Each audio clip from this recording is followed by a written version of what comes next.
Okay, hey guys, welcome to the new prison reality challenge mode. And in this mode, basically what we want to do to set up, you take the challenge cards from the prison reality, take out the boss, and take out all the zero cards. Now shuffle whatever cards you have left in the challenge deck and lay them out in this 4x4 layout. Now this game mode can actually be played solo or with two players. Let me show you how to do it. Now we're gonna have a whole bunch of fancy standees in the game. Let's represent this with dice first because I don't have the nice ones here. So let's put them one in each corner. So I'm gonna show you the solo version of this first. And this green dice over here, this represents a very, very special NPC. Her name is Luciana. And of course, she's a Progressive Incarnate. She is from the noble caste of genetically modified humans. She has perfect memory and has 4 in every stat. Now, how this mode is played is actually deceptively simple. Now watch how it happens is this. Each turn you're allowed to make a move. Left, right, or up, down. So for example, in my first turn, I can make a move here. Now before I do that, I have to make a choice. And I see this nice piece of paper here. Now this will look confusing at first. But before you actually begin your move, you choose whether you want to affect a column or affect a row. Okay, so let's say she moves to the right. She reveals the card that she stands over, and this of course is IQ 4. Now the thing is that this doesn't work the same way as the other modes, the other modes of the game. So just listen clearly. When you land on a spot, basically you follow the instructions on this card over here. Basically, if I chose row, means that I will basically create this movement along the row. Okay, so for example, she landed on IQ 4, so she's going to affect row 4, which is 1, 2, 3, 4, and of course she's going to make all the cards on that row go in the left direction. So this is what happens here. These cards move, and this bad guy who goes to the edge of the board dies and drops off, and you put that card back here.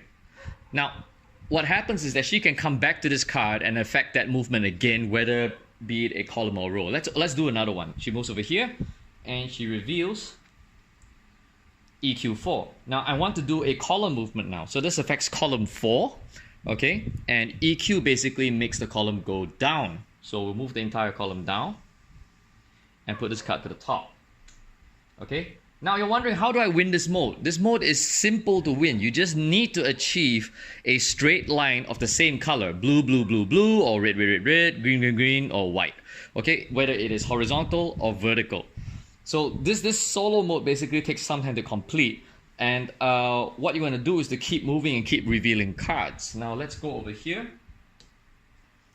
I reveal that. And I say I want to affect a column. So I affect column 1 and IQ makes it move up, eliminating that EXA unit standing on the card at the edge. Now, there's this extra instruction over here is that if there are less than 2 EXA units, put 3 down. That means basically you always, if you manage to kill them until you're left with 1 EXA unit standing on the board, basically you put 3 more starting from the top left hand corner, top right hand corner, bottom left, bottom right. So once you kill their buddies off, reinforcements come in. Okay, so let's keep going. I'm going to choose column now, and I want to do it here. Okay, so MQ basically affects the column number 1 and then makes it go up. Comes over here. So I can't see what those cards are, so I'm gonna be careful. If I kill this guy, he's gonna respawn 4 of his buddies. If you actually, you cannot go into a space occupied by an EXA because he's patrolling that area. Okay, so let's say I want to now think of, because I want to reveal more cards, otherwise I won't be able to win this scenario. So let me just go over here. Column. So I affect column 3, 1, 2, 3. And basically I affect PQ, which is a down movement. So I eliminate this EXA unit. Unfortunately, that triggers a respawn, which causes his friends to show up. That's not really that good. But you notice that now I have a bit of a win condition. I have 2 blue cards, 2 IQ cards here, and I just need these 2 to be blue for me to win or ascend. So let's go over here. I say column, and column 2, and it's going to affect BQ, which is the down direction. Okay. So that kind of wrecked my plans a little bit. But it also allows me to reveal this card. So I'm going to move back here and say column again. So let's open that up. Column 3, and IQ makes it move up. Oh, that's good. Yeah, I don't touch that yet. Next turn. Hit that. I'm going to say row this time. Row. So row 2 and Q makes things move up. Sorry, move left. Oops, row 2. Okay, see, now I have a problem because I'm stuck between two extra units. Now, if you're in a situation where you cannot move anywhere, you lose, okay? So, let me go back to here. If I come back here, it's going to affect row 3, column 3 or row 3. I'd rather this affect column 3 because that will move this guy out of the way. So I'm going to move here and it'll move, IQ will move column 3 up. So I'm going to move this up. It comes down here. So now if I can move a row, I can get rid of these guys one by one, you see. So let's say I'm going to affect, I need row 1 for that, but row 1's all the way down here. So first of all, I need to go to IQ 1, column for IQ 4 and move this guy up, killing him. So how close am I to my win condition? I just need to make sure this card is blue, right? So I need to affect column 1, and there's a 1 down here, but I don't have any 1 near me, so I gotta be quite careful. So I'm gonna do this in column 4 because it's inconsequential whether this moves or not. So I'll go over here, it affects column 4, and I say it's EQ, it goes down. Okay, so now what we're trying to do is to change this card into change this one into an IQ card in order to meet my win condition. So what happens here is I'm going to need to have a row 3 to affect that. So then let's walk over here and say row. No, that might screw up. That might actually screw up my win condition here. So I'm going to say column and I move here and open that. So yes, it affects column 2 and EQ down. So luckily I thought about that first, right? Yeah. But you can imagine how long it took me to actually figure this out. As in designing the scenario. Okay, so now I can affect row 4. Okay, and row 4 is right next to me. So I'm going to go row 4 and EQ is going to make the row move right. So here's the problem. We don't know whether that's an IQ or not, so I need to get rid of this guy. So thing is that I'm better off hitting that and saying column, right? So let's go here and saying column. Okay, column 3 and EQ makes it move down. Okay, so now I have access to a 2, which can be column 2 or row 2. And let's see. That's safer if I come down to EQ and say column. And what happens is that they'll move this down because it's EQ. And then I need something to affect row 1 now. That's not good, the excess there. So I'm going to come down here and say column again. Column 3, MQ makes it move up. And I'm going to clear this one and say column again. EQ1, oh, okay, so this moves up, gets rid of this guy. And what I'm going to do now is I have access to column 3 and row 1. So I can just play with this to try to turn this into an IQ. But I got no IQ in that row. This is quite a bit of a puzzle. So I'm scared of going to that side of the board actually. So let me try to get rid of this guy. That would involve column 3 and moving him up, right? So let's go here and move this guy out of the way. He dies. And that triggers the respawn, brings in left, right, left. These guys are back. And I have to go to column here to not ruin my chances of winning. So I'll go to column here, MQ moves it up. And then now, moment of truth. I'm going to go here and say this is column. It has to be column. Oh, wonderful. Column 2. No. This ruined my plan. So it moves up here. See, now the problem is that I could have won if I actually did that correctly. It's okay. Now my missing spot is here. So let's try to move this guy out of the way. So I come with the BQ, column 1, and as you can see, column 1 BQ is down. So it moves, that guy's dead.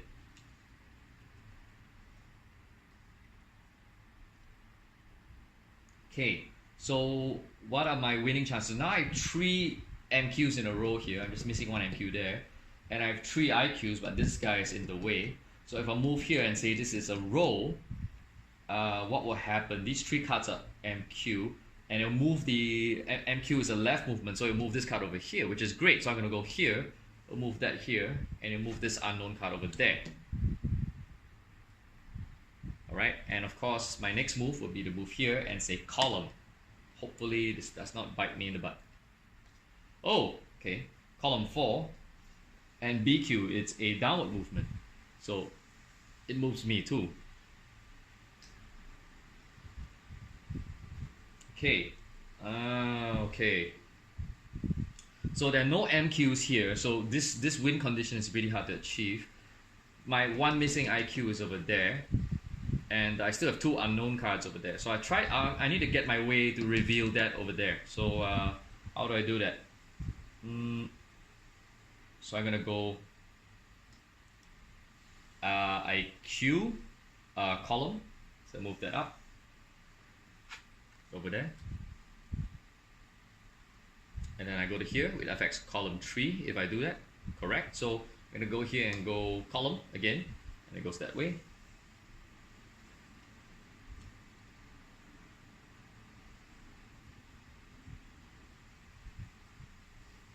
And here's the problem. I need to come here and say column to move the bad guys out of the way.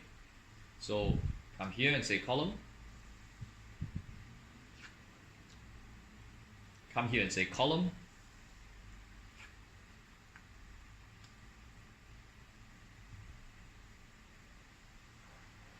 Come here and say column.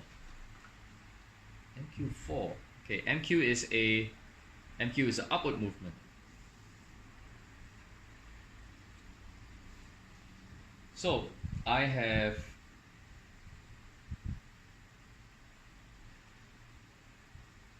I'm still stuck on this one, and this guy's blocking my way.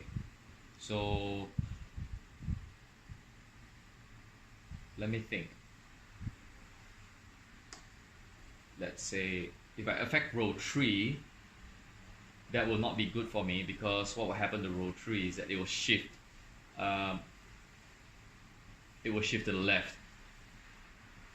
I just need to get rid of this guy. So row 3 will be column 3. So I'm just gonna have to do that.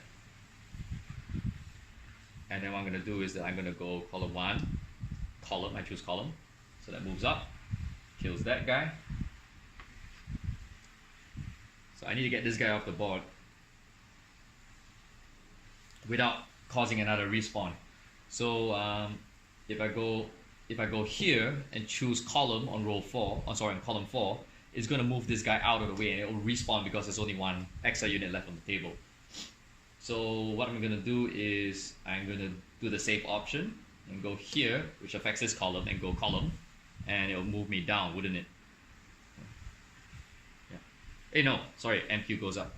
My mistake. Okay. And if I go here and chose column, I would move to the bottom.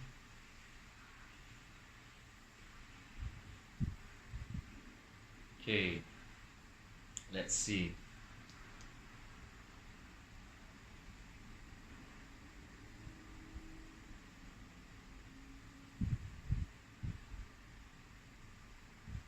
I will come here and say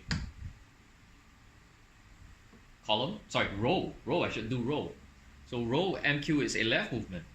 We move here, and that's it. I won the game. I understand and realize basically that Luciana basically is in a closed loop simulation. She knows the prison is a simulation, but whenever she dies, she keeps waking up in the same chair. Now, what's really happening is something really sneaky, that the controller of the prison is actually rearranging the layout of the prison in such a way to optimize that the inmates cannot find their way out. And every time she dies or basically manages to escape, they reset the simulation and train the prison to be smarter. So to basically reduce the number of outgoings. And she's going slowly insane because she can remember everything because she's a progressive. So there you go, ladies and gentlemen. That's the new solo version of the prison reality challenge mode. This is called Closed Circuit. Now, wait, I forgot to show you the multiple player one. Okay, that's simple. Let's put everything basically face down. Now the setup is only slightly different for two players. Instead of starting in the 2-2 position, where you would start basically is the two corners. You can choose any two corners, it doesn't matter. So what I do is that we'll just take another dice. In this case, you don't play Luciana. You're playing basically the policeman, and you pick two normal characters from the prison reality, which I shall do now.